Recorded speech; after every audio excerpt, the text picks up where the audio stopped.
We've all seen the angry school board meetings and the online vitriol over what goes on during school hours. Everybody and their mother, especially their mother, has something to say about it. Schools are at the absolute center of cultural debate, and it's for one single reason. Our schools are future-making factories. 90% of kids in America spend their days in public schools. 50 million kids. That's 90% of future citizens, business owners, employees, artists, influencers, leaders, husbands, wives, fathers, mothers. These people will be the people who inherit our world. And with a steep decline in the amount of healthy families, the pressure on schools to care for the hearts and minds of kids only continues to grow. Needless to say, public schools are in an impossible situation.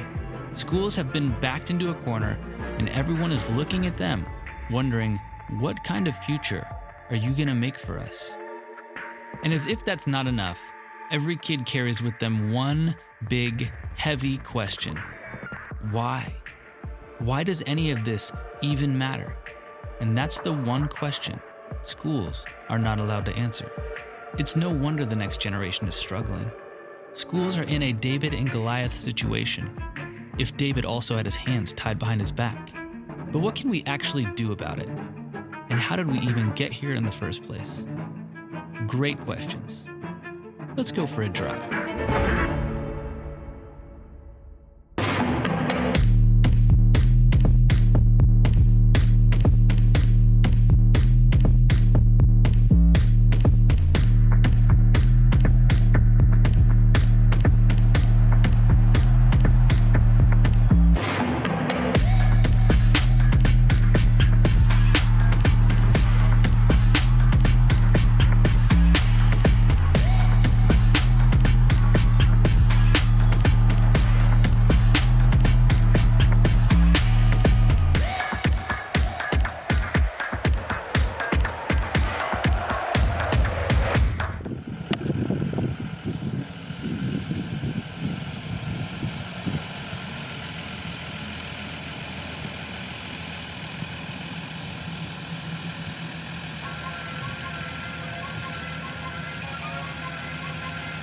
Hi, I'm Nate. I'm an artist, a filmmaker, and I used to be one of those public school kids with big questions. I grew up with the dissonance many kids have raised in America. On one hand, my parents taught me that truth came from the Bible. And on the other, my public school education was a lot less excited about it. So which was it? Fortunately for me, after high school, I had the insane opportunity to join a documentary film crew in Israel. I lived in Jerusalem for several years as we traveled, explored, and interviewed scholars of every kind. And I got to answer that big question for myself about who and what to believe. What I discovered there absolutely blew my mind. I was both deeply impacted and simultaneously filled with questions. And chief among them, why on earth didn't I hear anything about the Bible in school? Time for a brief history on the Bible and American public education. Can you explain how we got here? How did we get to this place where the Bible has been separated from public education? Well, the founders created a country that was really built on religious freedom. That's why many of the people came to this country, is they didn't want the government telling them what to believe, what not to believe, what religious denomination they could be a part of. This is Kelly Shackelford. He's a very smart man and a lawyer, and graciously sat down with me to explain what happened.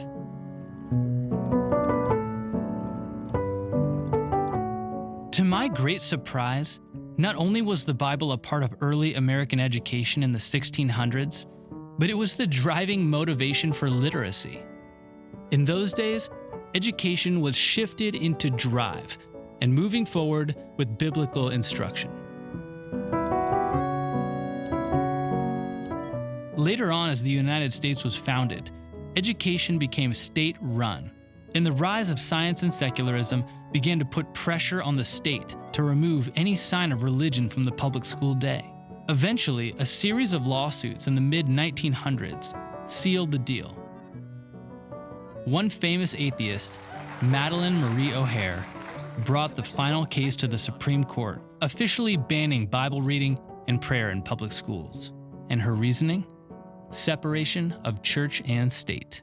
There is still constantly Bible reading and prayer recitation in the public schools. There's the passing of Gideon Bibles out in the public schools. There is the Why are people so emotional? Why do they put the battleground in the public schools and become so emotionally involved when people say, you mean they're not going to permit our children to start their daily schedule with a non-denominational prayer? Their argument, of course, is how can it affect anybody? It can't hurt. We would like to have the public schools and the secular community to be neutral. Madeline made the final push to shift schools into religious neutral. There's just one problem. You can't come from a frame of reference that's neutral. You come from some frame of reference about what you believe about life, about death, about your purpose on this earth. And there's really ultimately like two major differences. You either have something akin to an atheism. And the word atheist, which is a negative word, means simply free from theism. During this time, atheism saw itself as the unbiased, neutral worldview. And so it only made sense for this perspective to be taught in schools. But not only is there no such thing as a neutral worldview, but complete silence on the Bible in education is a less than neutral message. Some people think God created the universe. Some people think nothing created the universe, which is the funniest guess. And the nothing people make fun of the God people. They say God doesn't exist. I'm like, okay, maybe. But you know what definitely doesn't exist? Nothing. What happened is kind of like a game of Jenga. If this tower represents the public school day, in the name of neutrality, every aspect of the Bible or religion was taken, piece by piece. We say to the theists in the community, all right, if you want to believe in God, that's your business. If you want to pray, that's your business. You take your marbles and go over there in the corner of your private life and you play your game. But that's not relevant to the living community now. It has nothing to do with me. It has nothing to do with the government. It has nothing to do with politics. It actually hasn't got anything to do with business. It has nothing to do with science. It has nothing to do with education. So therefore, do your thing, but leave this outer community free. We want to be free from religion. We take seriously separation of church and state. They started using terms like separation of church and state, which of course those terms are nowhere in the Constitution. But when you use it in a sort of a fundamentalist or very strict way, what you're saying is anywhere government is, religion can't be. Well, government's everywhere now. And so it's simply a way to push religious freedom and religious expression into the corners of society. The Constitution began being used to be hostile to religion. In the name of separation of church and state, Bible reading and prayer were banned. The Supreme Court has made a judgment. A good many people obviously will disagree with it. Others will agree with it. But that big question that every student carries with them, that question of why, still remained. So naturally, opposing worldviews took the Bible's place in the public school day. And without some kind of option for public school families who still wanted religious education, rather than landing in neutral, public schools shifted into reverse. But is it really that big a deal? I mean, it's an old book. Does it really matter?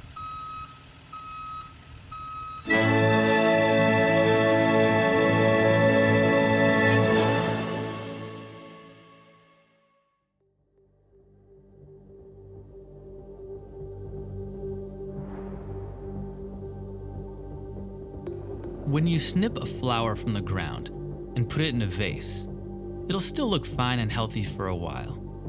Honestly, if you were only looking at the petals, you'd have no way of knowing anything even happened. But eventually, without nutrition coming up from the roots, up through the stem,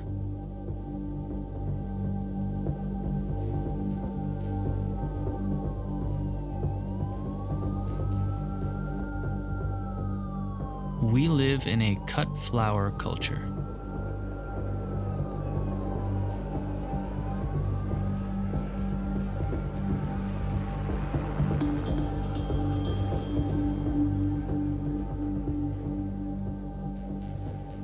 One of the most frustrating things about my time in Israel was just wishing I could bottle up the entire experience to bring back home with me to show others. As it turns out, I wasn't the only one with that desire, because in 2017, a truly remarkable museum opened right here on American soil. The 430,000 square foot, state-of-the-art Museum of the Bible in Washington, D.C. My crew and I traveled to D.C. to behold the museum for ourselves, and to talk to the museum's chief curatorial officer, Dr. Jeff Kloa. And I'll be honest, I suspected the Bible had a big influence on our world. But as he began to elaborate, I realized I had barely scratched the surface. Well, the purpose of the museum, of course, is to highlight the Bible as one of the most important elements of our culture, our history, and indeed our nation, here in Washington, D.C. The Bible is the most widely read, translated, printed book ever in history, the most impactful. The Bible's impact culturally in very fundamental ways is hard to overestimate. And in many ways, we kind of take it for granted because it's so core to our ideals as a civilization, how we interact with one another. On the impact floor of our museum, we talk about the impact of the Bible in the world and how it's affected things like literature and music and government and science and all kinds of areas. There's a basic narrative and understanding of the world that comes from the Bible that we build so many other things onto. For example, the idea that there was a beginning and an end, right? It's a very basic idea, but that comes from the Bible. Hinduism doesn't have that idea. Taoism doesn't have that idea. Right? It's a fundamental Western idea that comes from the Bible. The idea that there's an order to the world, that there's a structure to the world. It's the foundation of modern science. You wouldn't have science without it. Science was invented in the Western world from cultures that were based on the Bible. Even though we might not know it, it is core to basic ideas of how we think about the world, about how we think about ourselves, about where we find our place in the world. A couple areas are so fundamental that we don't even think about them. Let me give you one example. The fundamental idea that every human being has value, right from Genesis, that people are created in the image of God. And so they have a value, a dignity as individual human beings, right? Adam and Eve in the image of God. And this is picked up, of course, in the New Testament, that God's love extends to individual people and everyone is of value. These are fundamental ideas that you don't have in Greek culture. You don't have it in Roman culture. You don't have it in Assyrian culture or Babylonian culture. Related example is healthcare, that all people deserve to be cared for and treated well. And I mean, frankly, that was invented by Christians. Hospitals were invented by Christians. Again, it's this fundamental idea that we enshrine in our government principles. It comes from the Bible and didn't exist before that. We can go example after example of what it means to be human, of how we relate to one another, loving one another and caring for one another. These are just don't exist in other cultures that have not been impacted by the Bible. But did these ideas have to come from the Bible? Aren't these things we're calling biblical values just common sense ideas? These were not common sense ideas.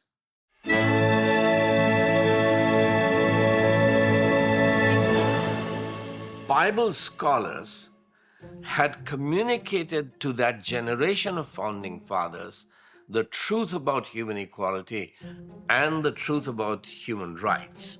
Intellectual fall of America began on July 4th, 1776, when the Declaration of Independence said that we hold these truths to be self-evident that all men are created equal. Jefferson had actually drafted, we hold these truths to be sacred. These are revealed truth. That all men are created equal. Because it was never self-evident to America in 1776 that slaves and slave owners are equal. It was never self-evident that male and female are equal. This was revealed truth, that both men and women are created in God's image. Even today, if you go and interview average high school student in the public school in America, Is it self-evident to you that all men are created? All intelligent students will say created. Nobody is created. We evolved. Okay, so did we evolve equal? All men have evolved equal. They cannot be equal if they are evolved, because evolution presupposes inequality and explains why different people are unequal. So evolution is about explaining inequality. Faith and common sense is really nonsense, and it is destroying all the beautiful things that the Bible had brought to the Christian civilization. The fact that so many people think these uniquely biblical ideas are just common sense is just further evidence of how unbelievably fundamental the ideas of the Bible are to our modern world. The more ideas are dependent on a given idea, the more fundamental that idea is. That's a definition of fundamental. So now imagine you have an aggregation of texts in a civilization. You say, which are the fundamental texts? And the answer is the texts upon which most other texts depend.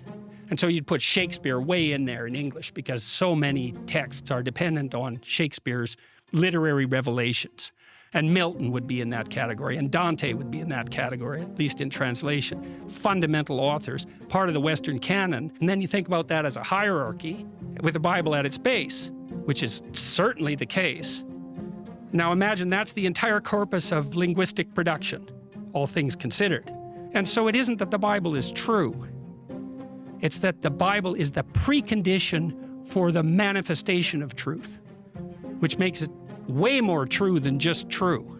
It's a whole different kind of true. And I think this is not only literally the case, factually, I think it can't be any other way. What Jordan is saying is our modern Western world is built by ideas from the influential writings before us, and the ideas before us from the influential writings before them, and down and down and down until you get to ideological bedrock where it all originated, the Bible. So it's not simply that we have some ideas from the Bible influencing our modern world, but rather the material and structure our modern world is made of came from the Bible. And this is why, when we removed the Bible from public education, we pulled the wrong block.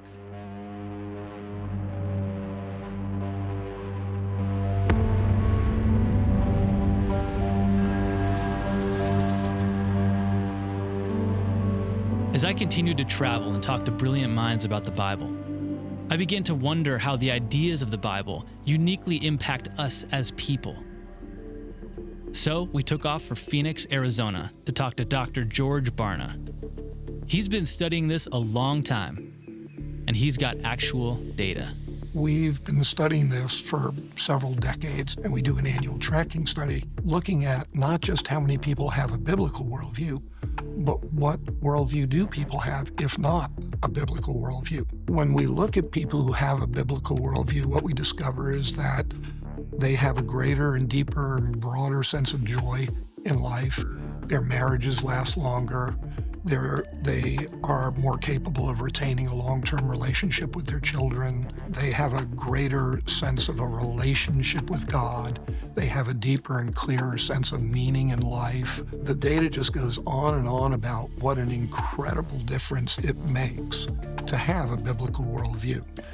And remember that when we compare people who have a biblical worldview with those who don't, all those people who don't possess the biblical worldview have a worldview, which in essence tells us that their worldview is failing them, that it's not providing all the things that a biblical worldview does provide.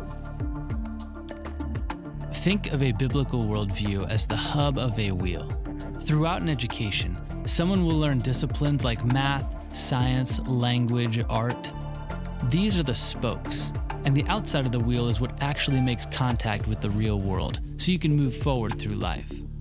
But the hub is what connects everything together, giving direction, meaning, and understanding to all the other disciplines. But if your hub is missing the proper points of attachment for all the necessary spokes, life has no balance or structure, and it devolves into chaos.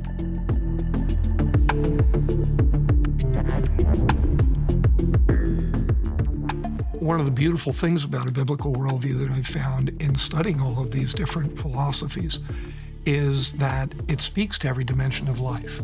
You've got to measure, what do people believe about truth? What do they believe about morality? What are their values? What do they believe about God? What would they say about creation?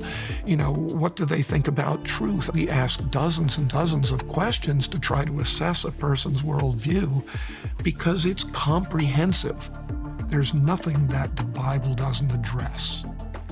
As opposed to, if I go to Marxism, there are entire aspects of life that has nothing to say about. Eastern mysticism, it just kind of punts on a lot of different dimensions of life because it's so wrapped up in one little part of how it sees the world that it can't really touch these other parts.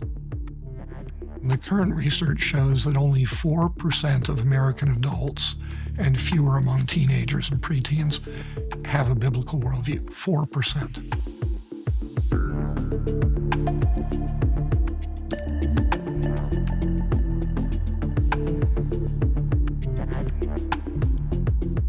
92% of them go with the dominant worldview, which is syncretism. Now, syncretism is something nobody's ever heard of. Syncretism is basically where you refuse to land on any one well-defined worldview, whether it's the biblical worldview or any of those others. Instead, what we do as Americans, because we love choice, is we pick and choose from all these different worldviews that are out there. Why? Because our goal is to be happy and secure and comfortable. What we find actually is a majority of Americans develop their worldview not based on what they think, but what they feel. And a biblical worldview is not about what you feel. In fact, often it will conflict with your natural feelings because it's not designed necessarily to make you feel good within the boundaries of your culture. It's designed to make you feel good within the boundaries of God's creation. As Dr. Barna and I chatted, it made me think of what happens when you mix medications. When we're sick, we look for things to help us feel better. But if we try to address our symptoms with different medications that all conflict with each other, rather than help us heal, we become even sicker. In the same way, in our search for meaning, if we assemble a worldview out of a cocktail of ideas that don't actually make sense together, rather than finding meaning, we end up in a constant state of subconscious inner conflict. People talk about the theory of everything. It was an interesting book, it's an interesting film, but what is the theory of everything? What is the one thing that is cohesive, that pulls it all together? I would suggest that in the narrative of Scripture, you read the theory of everything. To me, it's the greatest misconception that people have about the power of the Bible. They think it makes you myopic. In truth, the Bible opens you to the kaleidoscopic. That's the difference in a true reading of Scripture. These prominent figures of the new atheism try to convince people that atheism is neutral, right? This is the neutral worldview. This is what will help us. This is what will save us from the violence of religion. Well, fast forward in all these years, that movement is fizzling out because people have discovered the moral chaos that we're in today is not because religion is bad for the world, but bad religion is bad for the world. And I think that's where the new atheists got it wrong. But when you think about the Christian worldview allows for disagreement. Bless those who curse you. Pray for those who persecute you.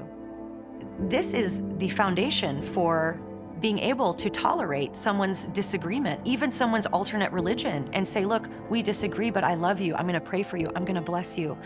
And that's what provides even the ground for atheism to grow from.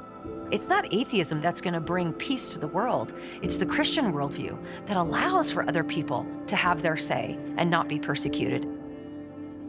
There were folks who predicted what would happen to the Western world the more we disconnected from God. Nietzsche actually likened it to loosening the earth from its sun. And Nietzsche realized that the Western world had largely been built around a belief in God. And if that sun goes away, then what are we going to rotate around? What are we going to revolve around? First, he said, doesn't that mean it's going to become darker and colder? In other words, what's going to warm us? What's going to give us meaning and purpose? What's going to lighten our way if we don't have God? Another thing he said, don't we have to become gods ourselves now?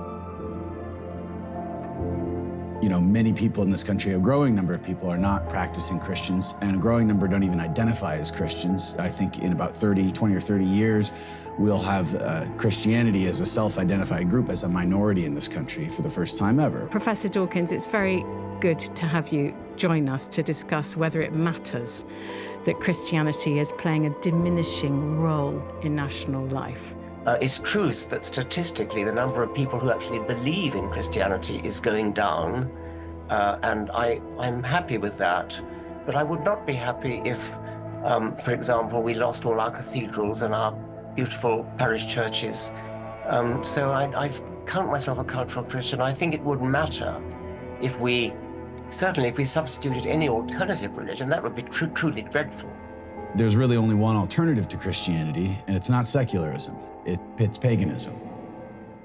So no kid has said this, but I see this sense of why bother? I'm just gonna, I just be an influencer. I'll just, sit at home, make money on my computer, whatever. Like, I don't need to go to school. I don't need anything, right? And now you get people don't want to do that. They just don't want anything.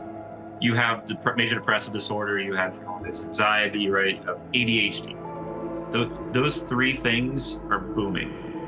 Our whole job is about the academic success of students.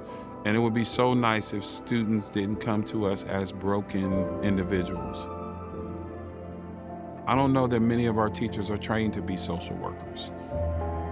You really can't move into instruction without addressing what's actually going on. This is what happens when you say, oh, we need to push God further and further and further out of the center of society. We definitely need God out of our schools. We definitely need God out of our education, because we don't want to impose our religion. But what they miss is that when they took the Bible, for example, out of schools, they have effectively, for a generation of young people, unchained their earths from the sun. So it's like what we've done is given kids a compass today that always points at them, doesn't point at anything fixed, doesn't point at anything stable, doesn't point at God, because we want everyone to look inside, and we wonder why they're lost. You try to find your way out of a wilderness with a compass that always points at you. Maybe we've done it in the name of the separation of church and state. What we've actually done is separated the earth from its sun.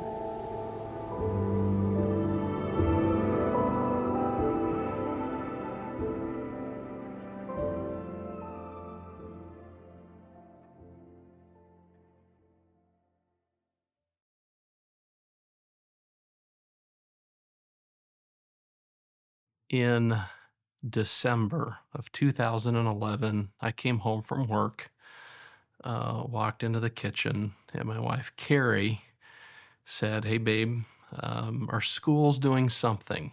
There was this meeting for religious education of some sort, and I didn't honestly have a clue what it was. And she threw out the words school, kids, Bible. Somehow during school hours, my brain instantly said, "You can't do that. That's illegal." I remember talking, I don't know exactly who it was, but a lady next to me, I was like, this is crazy. The local attorney kicked off the meeting, and he started talking about a Supreme Court ruling that I had never heard of. Let's rewind a little bit here. This Supreme Court ruling is called Zorak versus Clausen. And honestly, it's a ruling most people have never heard of. See, back in the mid-1900s, when the Supreme Court began to remove the Bible from public schools, Zorak versus Clausen created a sort of compromise in light of the removal of the Bible. This compromise was called Released Time Religious Instruction, often just called Release Time. It's a mouthful that simply means, while you could no longer teach the Bible in public schools, you could take kids out of public school to receive religious instruction as long as it's off school property, privately funded, and the students have permission from their parents. If it's voluntary off-school property and privately funded, then during school hours, our kids can be released to an off-site facility to learn about the Bible. We don't care what it's going to take. We are so going to figure this out. Release time has existed since 1952. Since then, many different religious communities and organizations have utilized release time laws, and in 2012, Tim and his team added their program to the list. What they didn't see coming, though, was the parents of Van Wert would enroll over 95% of their school's students in the program, even though a majority of them were unfamiliar with the Bible. The school and the community loved the program. The opportunity for release time at that moment meant just that they could hear the Word of God, that they would know God's love, that they would have people that would speak about God's love to them. I have done different things through our program. I am a regular volunteer, and I have done substitution for the teachers. The hurts that you see and that you can speak into, or that you can just love them through. There was a little boy, first grade, and he lost it. Absolutely lost it. I said, "What's going on?" I said, "You're just not usually like this." And he didn't say anything. I said, "You know what? It's okay. You don't have to tell me. You're not in trouble." I said, "Let's just calm down." I said, "I'll just sit by you and we'll just be together." And he just sat there, and it went about 5 minutes, and then he said, "I don't think I'm gonna see my dad again." And I was like, "Oh, okay, buddy, that's big. That's big." And I said, "Is it okay if I cry a little bit with you?" And he was like, "Yeah." And so we just sat back there together and talked a little bit about him, and he finally started sharing a little bit, like his dad was in jail. He didn't think he was gonna get out. He didn't know if he was gonna see him. He was living with grandma because mom was in jail too, and all of our behaviors are coming out of a place of hurt and brokenness. Why doesn't every school have one of these? It's clearly impactful. It's clearly legal. It clearly makes a difference. Why? At this time, 350,000 public school students attended release time programs across the country. And while that may sound like a lot, that's only 0.7% of the public school students in America. And it left Tim wondering, why does it seem like no one knows about this? As I started talking with clients across the state, it was pretty apparent, like, okay, people don't know about this. But my wife wisely advised me. She said, "Tim, you're not built to build this. You need to find a builder."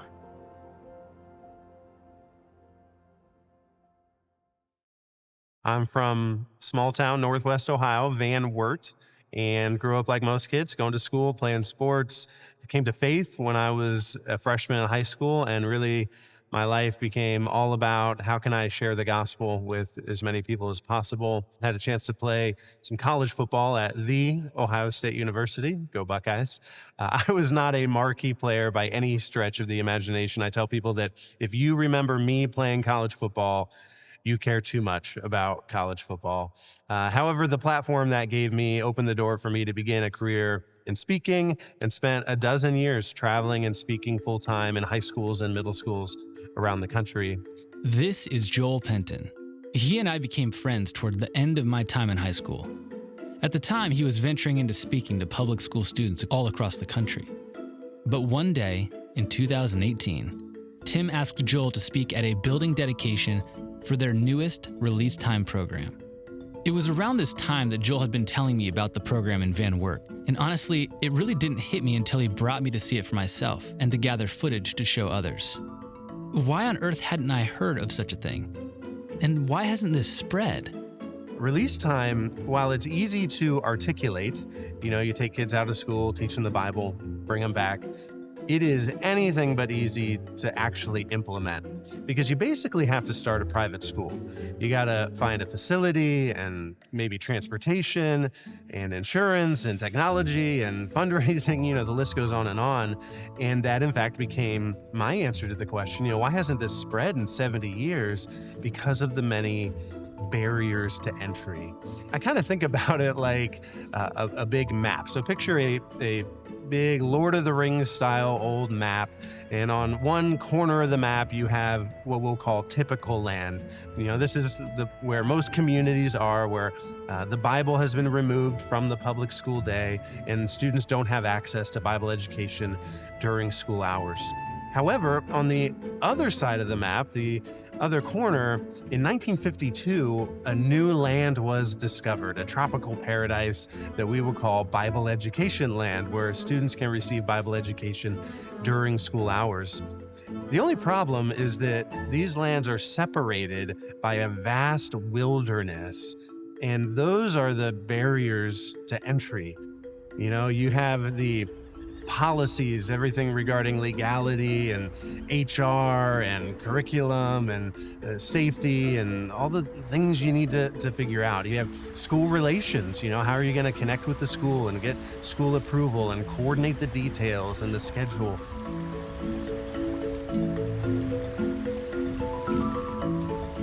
You have all the logistics, how are you going to coordinate the volunteers and manage the schedule and organize all those details. You have fundraising. Where are you going to find the dollars to hire the teachers, to get the materials and the facility, and maybe even a bus to get the kids there. And then, of course, you have marketing. You need to enroll students. And so how are you going to engage with families, many of whom are not connected to local churches? So theoretically, at any point over the last 70 years, a community could metaphorically strap on a backpack and make their way through the wilderness to Bible Education Land. However, there's bears in that forest and you could get eaten. And if you make it to Bible Education Land, you'd have to pitch a tent and forage for food. But if at any point the leader, the explorer, can't do it, then the whole thing kind of falls apart. And we started thinking, but what if somebody could tame the wilderness? What if we could cut a path through the wilderness? In fact, build an 8-lane super highway. And on the other side, in Bible Education Land, build out the infrastructure, the water tower, the electric company, the roads. And so that, sure, communities would still need to buy a car, but there'd be a smooth path for them to get there. And on the other side, in Bible Education Land, yeah, they'd need to buy a home, but the infrastructure's there. Is it possible, if we could do this, that it would trigger a mass migration from typical land to Bible Education Land? And it was that idea that really gave way to the concept of LifeWise Academy. And it really crystallized in my mind on the drive home from that building dedication ceremony where I spoke in Van Wert. I had a 2-hour drive home, and driving back, my mind was just racing. And it was like this idea, this vision just popped into my head, fully formed. Imagine, in Van Wert, 95% of the students are receiving Bible education during school hours. What if other communities saw the same thing? In Van Wert, the school was seeing the results and the community was engaged. What if you saw the same thing play out coast to coast? And what if you could put it all together into a usable, repeatable, plug-and-play program that any community could implement without having to reinvent the wheel? The idea was so big, it was uncertain, but it was so clear. And that was over 5 years ago, and now I'm the founder and CEO of LifeWise Academy, and it's happening. LifeWise began with the goal of serving 25 schools by the year 2025. But as people from across the country have caught wind of this possibility, it really has begun triggering a mass migration to Bible Education Land. In just a few short years since Joel spoke at that initial building dedication ceremony in his hometown, LifeWise has grown to have hundreds of programs in more than half the states in the U.S., with tens of thousands of students learning the Bible every week during school hours. Today, LifeWise plans to make Bible education available to all 50 million students across the country. But what about separation of church and state? Well, first of all, it's so widely misunderstood that it's almost comical. Not only is it not in any official government document, but it was originally written in a letter from President Thomas Jefferson to some concerned Christians in 1802 to assure them that the government would not tell them what they had to believe or to restrict their freedom of religious expression in any way.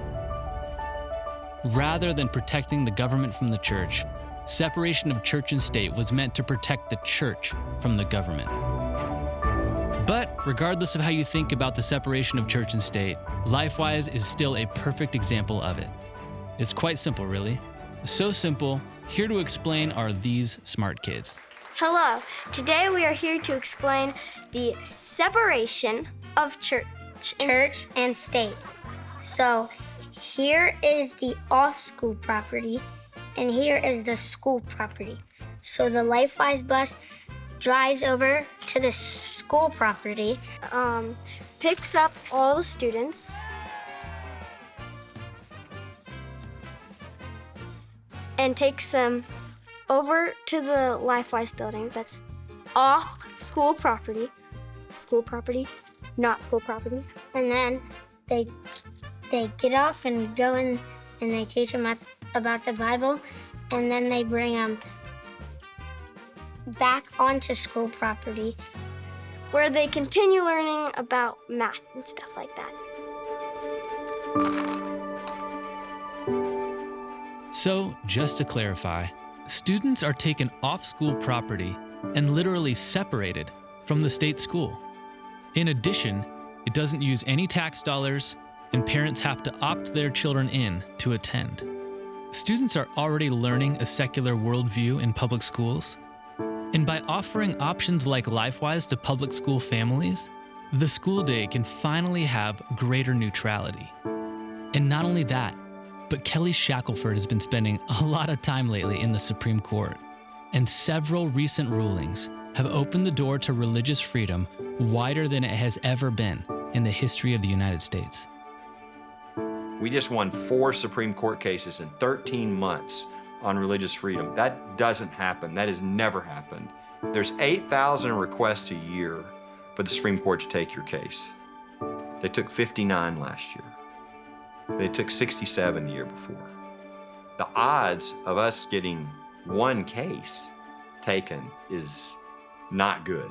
They didn't just take 4 cases, we won 4 cases in 13 months. That's not possible. I mean, it's just, only God could do that. This has never happened in the history of our country. God is moving in a dramatic way to open religious freedom. Why? So we'll do something. I mean, that's really what LifeWise is about making a difference, about exercising the religious freedom that we've just won in much broader ways than maybe they ever have. This is the time. I look out at the Capitol every day. It's right across the street, and the statue on top of the Capitol building is Lady Freedom. And it's the freedom that God's given us to choose.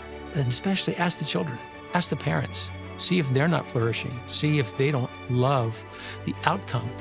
Education is outcome-based, and the very word education is to draw out that which is within.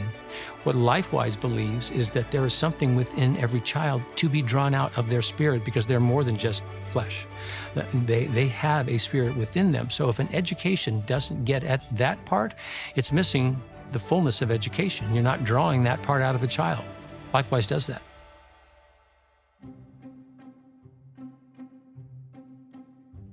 Connor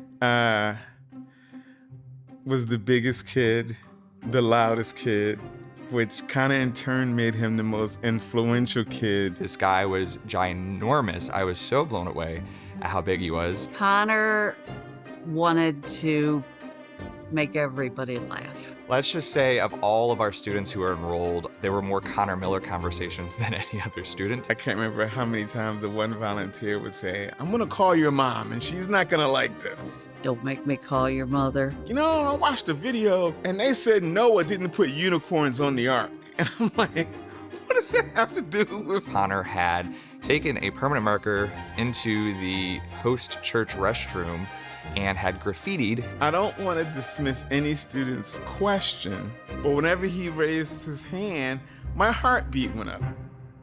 But I'm going to say about halfway through the semester, maybe, his question started to change. Like, what does the Bible say about this? Kevin was doing a lesson one day on forgiveness, and Connor's question was, can God forgive anybody, no matter what they've done? His whole demeanor in class changed. And his actions, the way he talked, the way he looked. Connor ended up attending our church's youth camp that summer. I think it was after a Wednesday night service. There's Connor by himself, bawling. And standing at the edge of this field and looking out over the field but up, and he had his arms crossed like that, like he was hugging himself. I'm up on stage leading worship and I see this, and like that has my attention completely. And he's looking up like he was pleading. And the pastor talked to him for a good 5 minutes. So then he comes back in and put his head on my shoulder. After camp, I remember I was sitting at home and I received a text from one of our church members saying that Connor passed away in an accident with his father and grandfather. I was in complete shock and disbelief. I mean, it didn't seem real. I got the phone call. He said, Connor, Joe, and Rich have been in an accident and they've all been killed. And my heart just stopped. I went and picked him up from camp, and I can remember walking in. I said, all right, let's grab your stuff. And I went to go grab this plastic bag that had his bedding in it. And he took it from me and he put it down on the bed and he said, Mom, I want you to know that everything's gonna be okay. And I said, okay. He said, I gave my life to the Lord this week. He said, and I don't want to leave here. I don't want to go home. I want to stay here. One of our LifeWise students actually reached out to us. They told us that they wanted to put together a vigil for Connor. It was such a huge turnout. It grew massive to the point that the practice field had well over 1,000 people on it. And if you know our town, like our town's a little dot. I noticed that in 3 different places in his binder, Connor had wrote the words, "Stay faithful."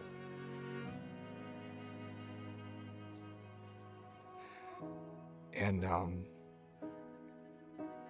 that was my message that night. I came across an index card that Connor had written in class that said, what will heaven be like? Just to know that he was thinking about what does heaven look like, repeating in his book, stay faithful. I held on to that so tightly. The loss of Connor was such a sobering wake-up call to all of us in the program of the importance of what we do, but also why we do it. And I'm so thankful that you have my son. Like, who else better to take care of your child than God?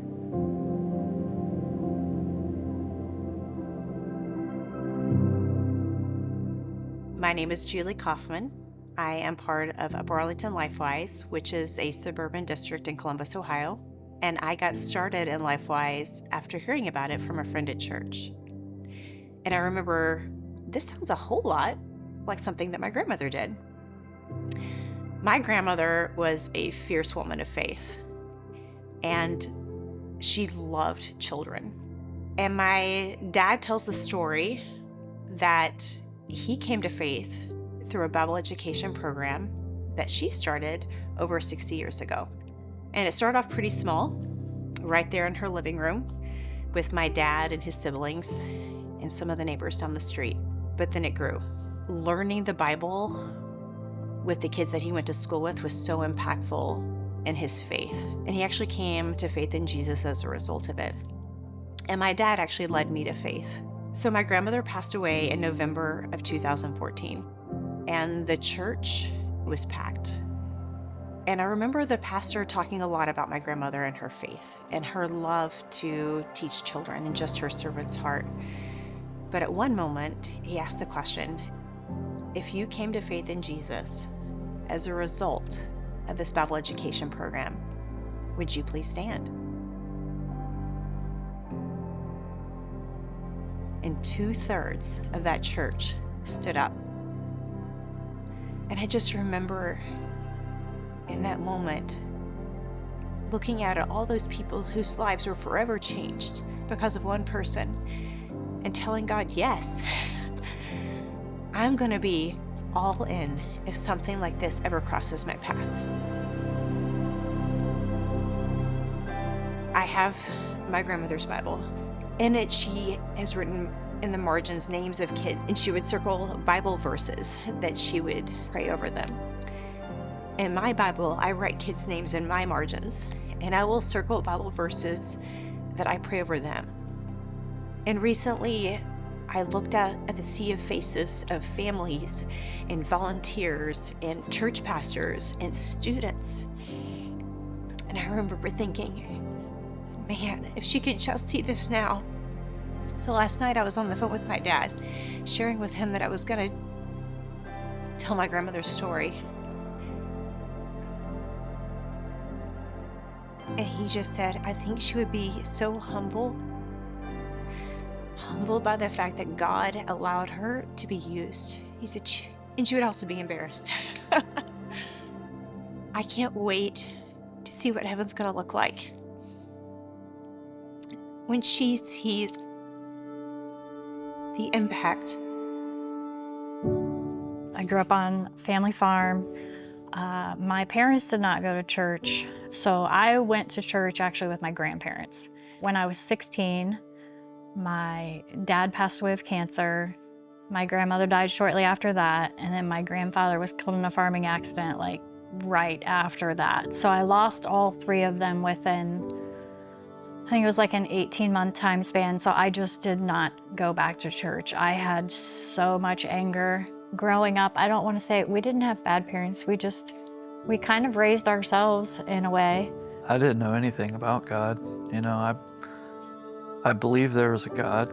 Raylan had gone to school one day and her cousins were telling her about a program that was happening at Northmore that we had not heard of. I think she had only gone to maybe a couple weeks, maybe 1 week.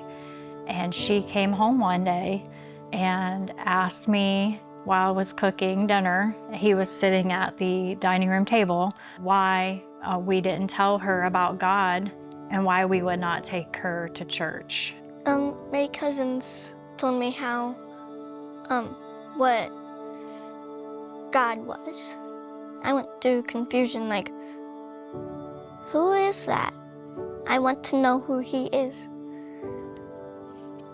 I remember that I just slammed my hand on the island saying, why don't you take me to church? Why don't you tell me about God? It literally cut me like a knife when she said what she said, because I knew she was right. I just remember looking at Alan, I'm like, we need to find a church. Had to get the same Bible as our pastor just so I could follow, because I was edge of my seat in the Bible, just taking in every word. I felt like he was talking right to me. I was staying up all night. I was reading the Bible. I was listening to different sermons. I went forward and I went up to get baptized, and I turned around and Jamie was right behind me.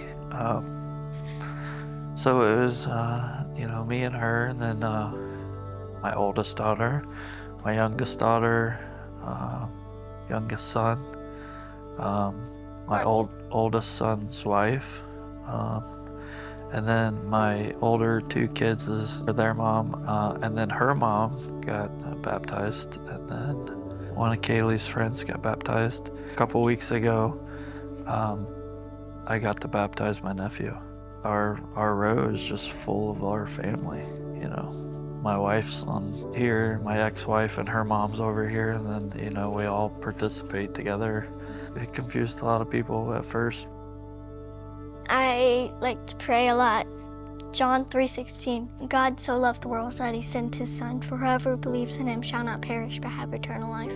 One curious little girl about why we didn't take her to church has got, 9 of us baptized. And if you can pinpoint something in your life that has totally changed your whole demeanor, your whole life, your whole family, it's a Big Red School Buses. The gospel changes people.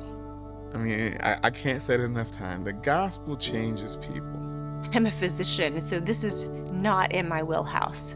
But I believe in this mission to reach the next generation with the gospel of Christ. And my dad is excited that now his church is going to be hosting for LifeWise. I feel like we're one generation from God not being spoken about. Maybe our age group just doesn't know. It's almost like out of the mouth of our babes that we have to hear it. The middle school, high school program was 5 days a week last year, and every single day I could be there, I was there. Connor's mother and I, we started a summer Bible study program. I want to be able to bring the gospel to these kids that otherwise may never know who he is. It is our duty and responsibility for the next generation to lead them into the gospel. We can't allow any more excuses to be in our way. As I was watching all of this happen, I suddenly felt a responsibility to help. As I reflected on it, it was like my entire life had led me to this moment, to this movement, for such a time as this. And as I began interviewing and talking to others involved with LifeWise, I found almost everyone had a story about how their entire life seemed to prepare them for this moment and this opportunity. There are certainly other worthwhile efforts toward Bible education, but I truly believe this may be the greatest opportunity of the American church to reconnect the next generation to the Bible.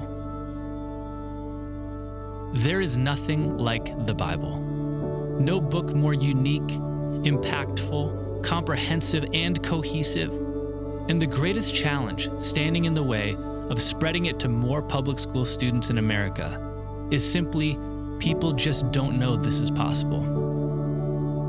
But you are no longer one of those people. And my question is, how have your experiences and your unique abilities prepared you for this moment, to open a door, to give access to kids who might not otherwise ever read the Bible? I could tell you story after story about the people who are making sacrifices daily for the sake of this mission. I could tell you about the small town mayor who donated his personal property beside an elementary school so we could build a LifeWise building. I could tell you about the woman who shut down her own private law practice to be a local LifeWise director without pay. And so is this a movement? I don't know. But we're praying that God would continue to grow it. As LifeWise programs continued to pop up across the country, we kept hearing similar stories from inside the classroom. Stories of kids who were amazed at how thin the Bible pages were. Kids who had never even seen a Bible. Kids late into elementary school who had never heard the name Jesus. Kids who then brought the Bible back home with them and shared it with their friends and families.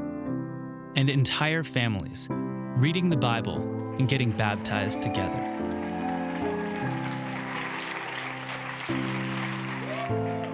And now, my own kids go to LifeWise, even in addition to what we teach them at home. Even my old elementary school has a LifeWise. And maybe craziest of all, Madeline Marie O'Hare. Turns out, she used to live about an hour and a half from me. And now, every single district in her hometown has a LifeWise Academy. Having the Bible as the key resource in every child's education is indispensable. There's no substitute for it. I think the more we, as individuals, as communities, help get people into it, the more accessible it becomes, rather than just, hey, drop off a Bible and hope for the best, you know, but it really takes people. Today, as I help serve hundreds of communities starting LifeWise programs, every week I hear story after story of how kids, families, and communities are being grafted back into the roots of the Bible. But there's more work to be done, much more. LifeWise is just a t-shirt, a tool for communities to take a hold of. And we need your help. How have you been prepared for such a time as this, to bring the Bible to public school students during school hours?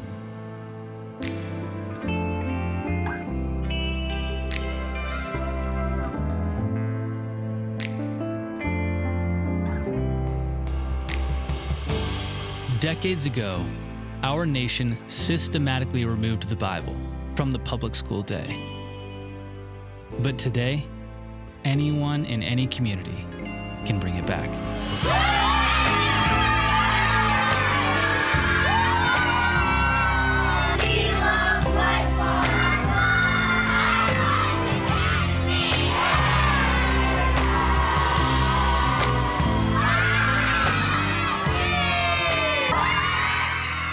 Those children, they will be better than their teachers, better than their university professors, if they are regrafted into the roots. That's what LifeWise is attempting to do in this mission of reconnecting Western civilization to its roots, which is the Bible.